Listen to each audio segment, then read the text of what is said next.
Pandaigdigang mutasayon, lahat ay magiging kung ano man ang huling hayop na kinain nila. May isang kumain ng isang mangkok ng beef noodles, at naging isang makapangyarihan at sinaunang itim na dragon. Mayroon namang kumain ng pritong hita ng manok, at nagibang anyo bilang isang immortal na phoenix na isinilang muli mula sa apoy. Pero sa nakaraan kong buhay, kumain lang ako ng braised chicken rice, kaya ang nakuha ko lang ay walang kwentang kakayahan sa pagkanta, pagsayaw, at pag-rap. Sa mundong ito na punong-puno ng mga halimaw kung saan ang malalakas lang ang nabubuhay. Hindi ako nagtagal at nauwi sa isang napakalagim na kamatayan. Ngayong nabuhay akong muli bago pa man magsimula ang sakuna. Alam ko na ang lahat ng katotohanan sa likod ng paparating na katapusan ng mundo. Kikilos ako ng may pag-iingat, magpaplano ng maigi, at isinusumpa kong ako ang uupo sa pinakamataas na trono ng mundong ito ng mga halimaw. Ang unang-una sa listahan ko ay ang Quago. Ipinanganak itong may matinding kakayahang makakita sa dilim, at may pandinig na mas malakas kaysa sa halos lahat ng nilalang sa mundo. Pag nakuha ko ang abilidad ng Quago, wala na akong dapat ikatakot sa panganib ng gabi. Sa kalagitnaan ng mapanganib at madilim na gabi ng apokalipsis, magiging isang hari ako ng gabi na walang makakatalo. Ang pangalawa na kailangan kong makuha ay ang electric eel mula sa Amerika. Kaya nitong maglabas ng higit sa 800 boltahe ng matinding kuryente mula sa katawan nito. Sa nakaraan kong buhay, may isang malakas na mutant ang gumamit ng abilidad ng electric eel para maghari-harian sa buong mundo, at walang sino man ang naglakas loob na kinalaban siya. Nang buo na ang pasya ko, agad akong naghanap sa internet ng mga pinakamalakas at kakaibang nilalang. Isang tila ordinaryong langgam ang biglang kumuha ng atensyon ko. Ang mga ordinaryong langgam ay kayang bumuhat ng 400 beses na mas mabigat kaysa sa sarili nilang timbang. Pero ang bullet ant ang pinakamalupit sa lahat ng langgam. Kabilang ito sa listahan ng nangungunang 10 pinaka-nakamamatay na nilalang sa buong mundo. Ang Quago ang magbibigay sa akin ng matinding paningin sa dilim, at napakalakas na pandinig. Ang electric eel naman ang magbibigay sa akin ng kapangyarihang kumontro ng malakas at nakakamatay na kuryente. Habang ang bullet ant ang magpapamana sa akin ng halimaw na lakas ng isang langgam. Bukod pa sa matinding lakas ng kagat, at nakakamatay nitong kamandag, lakas sa laban, matalas na pandama, kumpleto na ang kakayahan ko sa nakakamatay na lason. Pero kulang pa ako sa pinaka-importanteng bagay, ang depensa. Sa malupit na mundo ng apokalipsis, kung mahina ang depensa mo, kahit gaano ka pa kalakas umatake, maaga o huli, mahahunt down ka rin ng ibang nag-mutate na taong hayop. O kaya maging hapunan ng mga halimaw. Ngayong nabigyan ako ng pangalawang buhay, isiguraduhin kong wala akong magiging kahinaan. Magiging isang perpekto at walang katapat na mandirigma ako. Pagdating sa depensa, ano kayang mas maganda, pagong o buwaya? Sa nakaraan kong buhay, kitang-kita ng dalawa kong mata. May isang kumain ng karne ng buwaya bago ang sakuna. Nung nag-mutate siya, nabalot ang buong katawan niya ng kaliskis ng buwaya. Ang lakas niya, ang talon ng kagat, pati ang pisikal na depensa, lahat, sobrang tibay. May mga nagsuggest din sa internet na pangolin daw. Kasi ang shell daw nito, parang natural na baluti. Kahit mga ordinaryong bala, kayang-kayang talbugin. Kaso, isa itong endangered species at protektado ng batas. Wala akong paraan para makakuha nun ng legal. Kaya kinalimutan ko na agad ang option na yon. Habang nag-iisip ako, bigla kong naisip ang water bear na may immortal na buhay. Basta bago magsimula ang sakuna, makakain ako ng sapat na dami ng water bear. Mamamana ko ang immortal na katawan nito. Sinasabi na ang nilalang na ito, basta hindi sumasabog ang araw. Kaya nitong mabuhay magpakailanman. Kaya nitong tiisin ng sobrang init, sobrang lamig, kahit ang pinakamatinding pressure sa paligid. Kahit itapon pa sa outer space, o tamaan ng nuclear radiation. Basta wala lang sa mismong sentro ng nuclear na pagsabog. Wala itong magiging kahit anong gallows. At ang pinakamahalaga, kahit saan sa mundo, makakakita ka ng water bear. Sa mga basang lupa, sa mga basa-basang lumot, nagkalat sila. Ito na ang pinakamadaling makuha na magiging alas ko. Pero may panibagong problema, itong water bear na hindi kayang patayin kahit pa sa outer space. Paano ko ba to ihahanda para makain? Kaya dali-dali akong nag-research online ng mga pag-aaral ng mga eksperto. At sa wakas, nalaman ko rin ang kahinaan nito. Transparent ang buong katawan ng water bear. Kapag nalagay ito sa matinding sitwasyon, kusa nitong tinutuyo ang sarili at bumibilot na parang maliit na bar isles. Sinubukan na itong ilagay ng mga siyentipiko sa nakakapasong init na 150 degrees Celsius. Hanggang sa sobrang lamig na negative 200 degrees Celsius. Pero kapag binalik sa normal na temperatura, nabubuhay pa rin ito.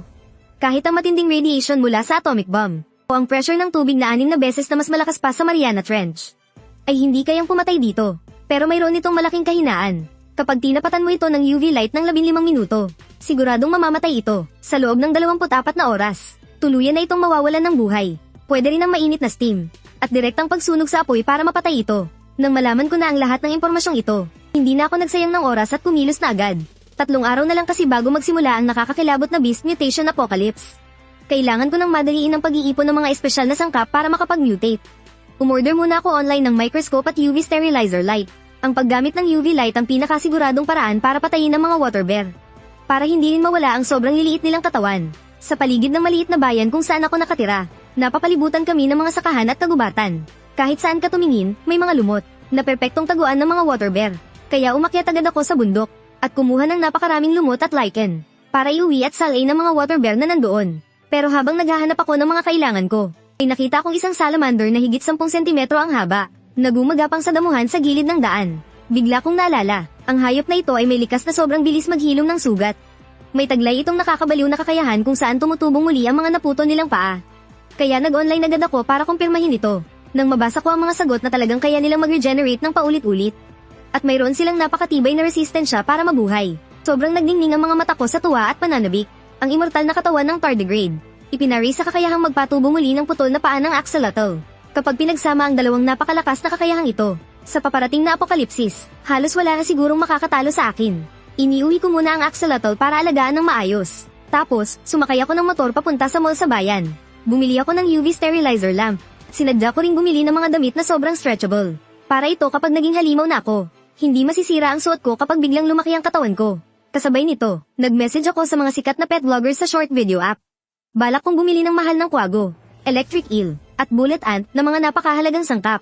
Paggabi na nang matapos ko ang lahat ng kailangang gawin, kumain lang ako ng mabilis sa labas. Tapos dumaan sa eskwelahan para humiram ng microscope, mga beaker, dropper, at iba pang kumpletong gamit pang eksperimento. Para madali kong makuha at mahiwalay ang mga tardigrade. Sinundan ko ang tutorial sa internet. Binasa ko muna ang lumot sa loob ng 24 na oras. Tapos piniga ko ang tubig mula rito. Pinatak sa glass slide at sinilip sa microscope. Siguro sinwerte lang ako sa pagkabuhay ko muli. Dahil sa unang silip ko pa lang, nakahanap agad ako ng isang 0.1 mm tardigrade.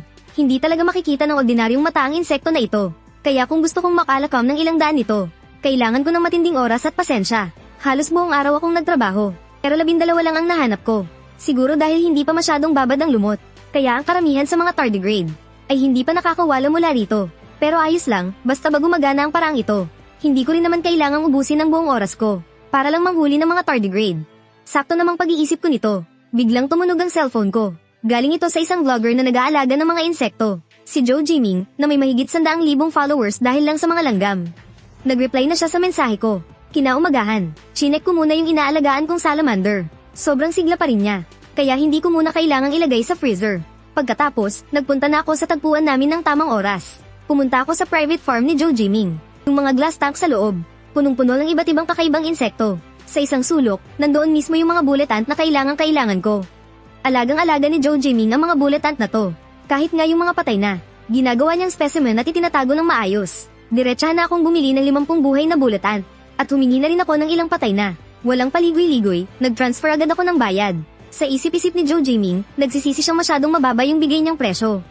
Pero takang-taka rin siya, kung bakit pati mga patay na insekto, binibili ko pa. Habang nag-iikot-ikot ako sa farm, nakuha ng 2 beetle na mukhang tipak ng bakal ang atensyon ko. Sabi ni Joe Jiming, mga ironclad beetle daw yan. Sila raw yung insekto na may pinakamatigas na shell sa kalikasan. Kaya raw nilang tiisin ang bigat na halos 40,000 beses ng sarili nilang timbang. Kung palalakihin lang sila ng proporsyonal, ang tibay ng katawan nila ay literal na wala nang tatalo sa buong kalikasan. Pagkarinig ko noon, tuwang-tuwa ako sa loob-loob ko. Di ba ito yung mismong pinagmulan ng ironclad beast na sumaikop sa mundo noong nakaraang apocalypse? Kaya agad-agad, isinama ko ang mga ironclad beetle sa listahan ng mga bibilhin ko. Nahalata ni Joe Jiming na gustong-gusto ko talaga silang makuha, kaya bigla niyang tinaasan ng presyo. Sabi pa niya, may kamahalan talaga ang mga ganitong rare species. Umaabot daw ng libo-libo hanggang 10,000. Siyempre, nakipagtawaran muna ako, hanggang sa nauwi sa 20,000. At nabili ko na rin ang 2 ironclad beetle. Sa puntong to, yung ipon ko, nasa mahigit 10,000 na lang. Kailangan ko pa namang magtira ng pambili ng electric eel at quaggo. Kaya sinamantala ko na ang pagkakataon at nagtanong kay Joe Jiming kung saan makakabili ng electric eel. Sakto naman, may kakilala siyang nahihilig mag-alaga ng mga exotic na isda. Kamakailan lang, nakabili daw ito ng isang electric eel. Pero hirap na hirap itong buhayin ng isda. Ayun daw, sobrang tamlin na ng eel. Hindi na to tatagal pa. Nabalitaan daw ng nagbebenta na may bibili sa mataas na halaga. Kaya humingi agad siya ng 5,000. Dinubo naman ito agad ni Joe Jiming. At hiningan ako ng 10,000 piso. Dahil nakikita kong paubos na ang oras. Wala na akong ganang makipagtawaran pa sa kanya. Umayag na agad ako sa bentahan. Pasikreto pa akong tinawanan ni Joe Jiming. Akala niya ang tanga ko dahil ang dami kong pera. Pero hindi niya alam, kapag dumating na ang katapusan ng mundo, kahit gaano pa karami ang pera mo, magiging basura na lang din yan. Mabilis kaming nakarating sa bahay ng nagbebenta. Siniguro ko muna na purong American Electric Eel nga ang nasa tangke. Pagkatapos ay nag-transfer na agad ako ng bayad para tapos na. Pinaalalahanan pa ako ng nagbebenta na ilipat agad sa tamang tubig ang isda para mabuhay. Pero sinabihan ko lang siya. Nabalitaan ko kasing masarap daw ang karne ng electric eel. Kaya balak ko na itong iluto at kainin. Natulala silang dalawa nang marinig yun.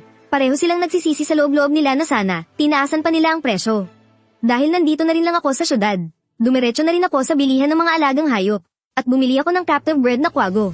Ang mga ligaw na kwago kasi ay protektado ng batas. At mahigpit na ipinagbabawal ibenta. Pero ang mga kwagong inalagaan ng tao, ay mayroon ding napakatalas na paningin at pandinig sa gabi. Kaya saktong-sakto na to para sa kailangan ko. Nagbayad ako ng 3,000 piso para mabili ang pinakamagandang kwago. Sa puntong ito, kumpleto na ang lahat ng mga pangunahing sangkap na kailangan ko para mag-transform. Pag-uwi ko sa bahay, patay na ang binili kong American Electric Eel. Wala akong naramdamang panghihinayang. Agad ko itong nilinis ng maayos at ipinasok sa freezer. Balak ko na lang itong ilabas at iluto kapag malapit na ang katapusan. Sa oras na ito, naintindihan ko na ng buo kung paano ba talaga gumagana ang pagbabagong anyo. Akala ng lahat, ang mga hindi pa natutunaw na karne sa tiyan sa araw ng kalamidad, ay mahahawahan ng enerhiya ng apocalypse, kaya mamamana ng mga tao ang kapangyarihan ng mga hayop na iyon. Pero, isa lang itong malaking palabas. Ang tunay na katotohanan sa likod ng pagiging halimaw, ay wala pang kahit sinong nakakaalam.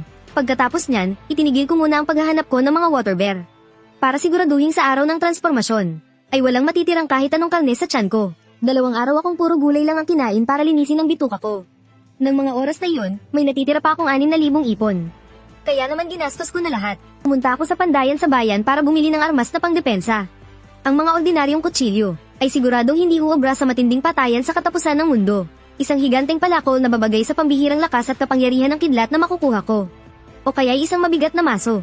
Ang pinakamagandang piliin sa umpisa. Inikot ko na ang lahat ng bilihan ng kagamitang bakal sa bayan. Pero ang nabili ko lang ay isang masong panggiba ng pader na 8 kilo ang bigat. Pwede na itong pagtsagaan laban sa mga halimaw at magulong patayan sa mga unang araw. Pagkatapos nito, bumili rin ako ng karne ng buwaya. Mga tsokolating mataas sa calories. Bumili rin ako ng isang mekanikal na relos na pambulsa. Dahil kapag dumating na ang katapusan ng mundo, tuluyan ang mawawalan ng kuryente. At mahirap nang tukuyin kung araw o gabi na. Mga mekanikal na relos lang. Ang talagang makapagsasabi ng tamang oras. Pagka-uwi ko sa bahay, itinago ko sa selyadong lalagyan ng mga pinatay kong water bear. Iniho ko rin ang mga ordinaryong langgam at dinurog ito, para gawing maliliit na tsokolate na madaling kainin. Ginawa kong meatballs ang 5 kilong karne ng buwaya, at ibinigay ito sa dati kong guro na tumulong sa akin sa nakaraang buhay ko. Inisa-isa kong bilangin ang lahat ng mga binili kong sangkap, ang artificial na kwago, ang patay na electric eel mula sa Amerika. 50 buhay na bulatan, kasama ang ilang bangkay ng langgam, 2 buhay na ironclad beetle, pati na ang nakaselyong water bears, at ang naihanda ng karne ng buwaya. Kumpleto ang lahat. Maayos itong nakasalansan sa refrigerator at sa bodega. Pagtingin ko sa kwartong punong-puno ng mga baraha kong alas, panatag na panatag ang loob ko. Sa nakaraang buhay ko, naging mahina ako at nagpapinalang basta sa kanila. Pero sa buhay na ito, hawak ko ang 10 pinakamalakas na kapangyarihan ng mga halimaw.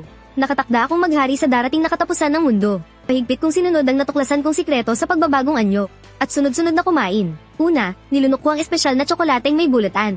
Pagsayad ng mainit na laman nito sa aking tiyan. Isang matinding init ang agad na kumalat sa buo kong katawan. Ang pinagmulan ng pambihirang lakas at matinding lason, ay tahimik na sumanib sa aking laman.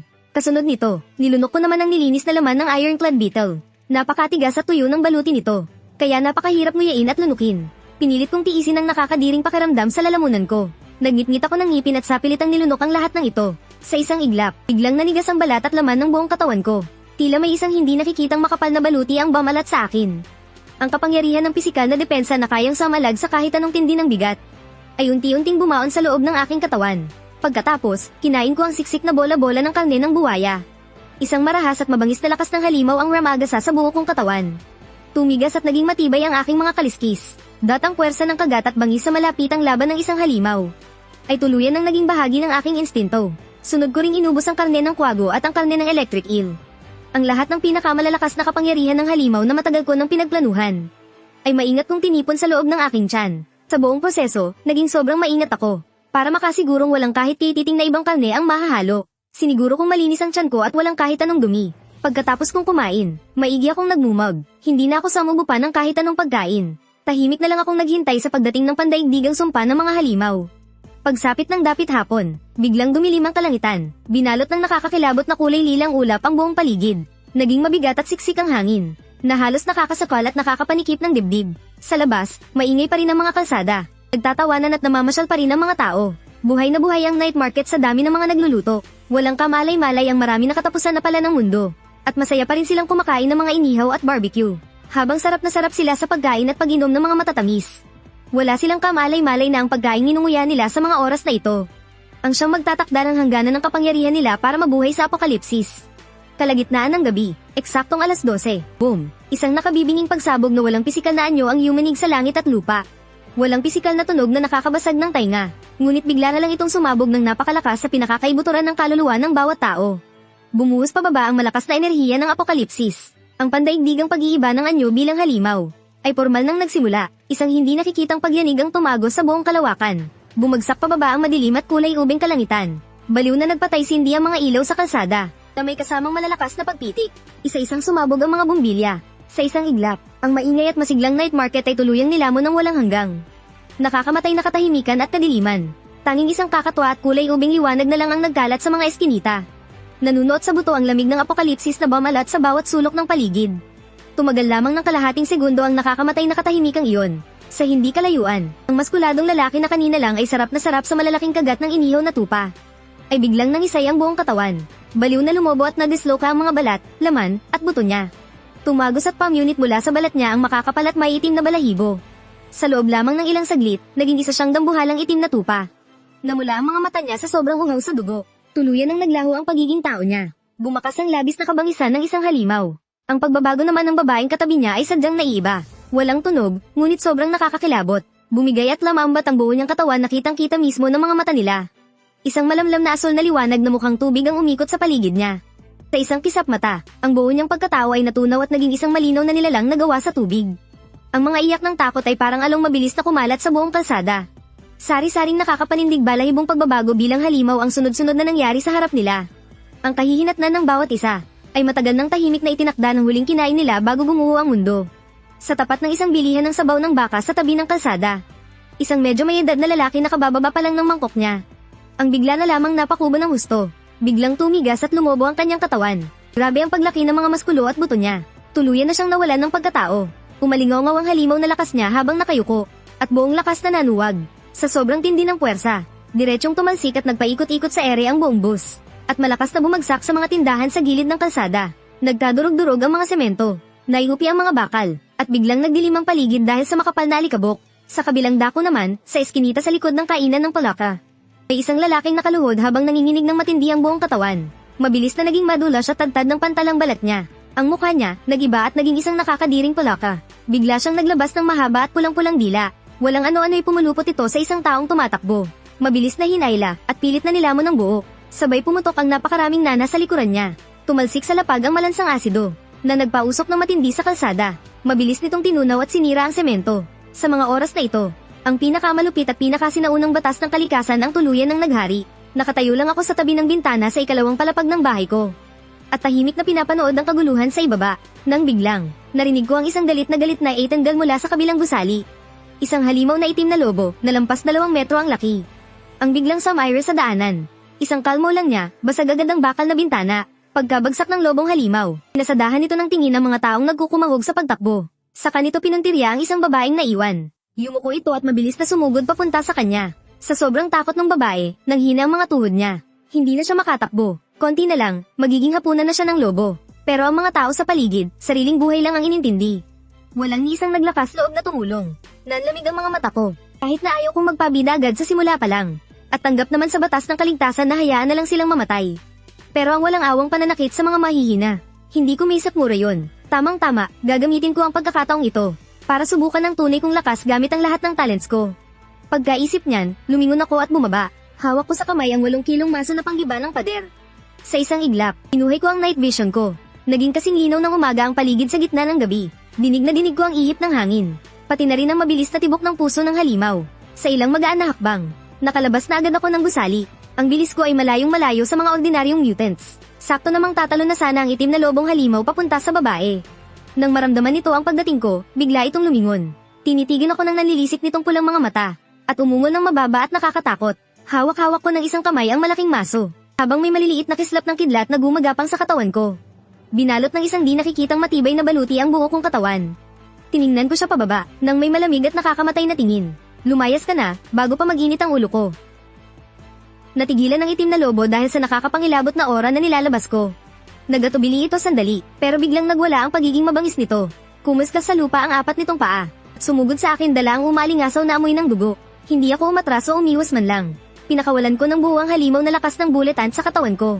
Biglang lumobo ang mga kalamnan sa braso ko. Hinigpitan ko ang hawak sa maso at buong lakas na inihataw ito. Isang nakakabinging kalabog ang umalingaw-ngaw.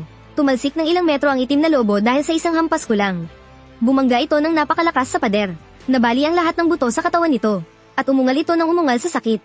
Hindi makapaniwalang tumingala ang halimaw. Mukha lang akong ordinaryong tao. Pero ang lakas, depensa, at ora ko ay malayong malayo at higit na mas malakas kaysa sa kanya.